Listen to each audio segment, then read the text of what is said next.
Hi everyone. இன்றைக்கி அவரைக்காய் வச்சு எப்படி ஒரு ஃப்ரிட்டர்ஸ் வடை மாதிரி பண்ணலான்னு பார்க்கலாம். இதுக்கு ஒரு 1/4 கிலோ அவரைக்காய் எடுத்துக்கிட்டு நைஸாக நறுக்கி வச்சுக்கணும். அதோட ஒரு சின்ன தக்காளி, ஒரு மீடியம் சைஸ் வெங்காயம் கட் பண்ணி அதில் போட்டுக்கோங்க. அது கூடவே 1/4 டீஸ்பூனில் பாதி 1/8 டீஸ்பூன் மஞ்சள் தூள், 1/2 டீஸ்பூன்லேருந்து 3 டீஸ்பூன் வரைக்கும் மிளகாத்தூள், அப்புறம் இது கடல மாவு, அரிசி மாவு, அது அளவெல்லாம் கொடுத்துருக்கேன். அப்புறம் பெருங்காயத்தூள் இதெல்லாம் போட்டுக்கணும். உப்பு சேர்த்துக்குங்க. அப்புறம் இஞ்சி பூண்டு பேஸ்ட் 1 டேபிள் ஸ்பூன். அது பேஸ்ட்டும் போடலாம், இல்லை க்ரஷ் பண்ணி உங்களுக்கு பிடிக்கும்னா போட்டு எல்லாத்தையும் மிக்ஸ் பண்ணிக்கோங்க.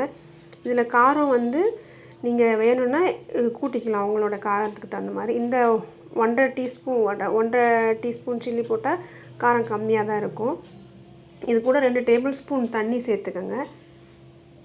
நான் கடல மாவு 2 பகுதியாக போட்டிருக்கேன். நீங்கள் ஒரே இதில் போட்டுடலாம். அதுக்கப்புறம் ஒரு 10 நிமிஷம் ரெஸ்ட் பண்ணுங்கள். அப்போ தான் இந்த பால்ஸ் மாதிரி கொஞ்சம் தண்ணி விட்டு பால்ஸ் பிடிக்க வரும். உருண்டையாக உருட்டிட்டு இதையே நீங்கள் வடை எப்படி தட்டுவீங்களோ, மசாலா வடைலாம் தட்டுற மாதிரியே தட்டி ஒரு தோசைக்கல்ல எண்ணெய் ஊற்றி காய வச்சுக்கோங்க. அப்புறம் அதை ஒன்று ஒன்றா அதை ஷாலோ ஃப்ரை பண்ணுற மாதிரி, இது டீப் ஃப்ரை கிடையாது, ஷாலோ ஃப்ரை பண்ணி எடுத்துக்கலாம்.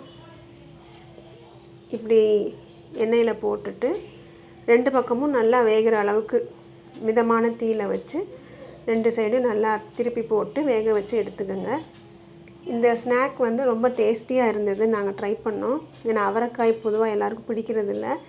இது அவரைக்காயில் பண்ணதுங்கிறதே தெரியாது, அவ்வளோ நல்லா டேஸ்ட்டாக இருந்தது. ஸோ ட்ரை பண்ணி பாருங்கள்.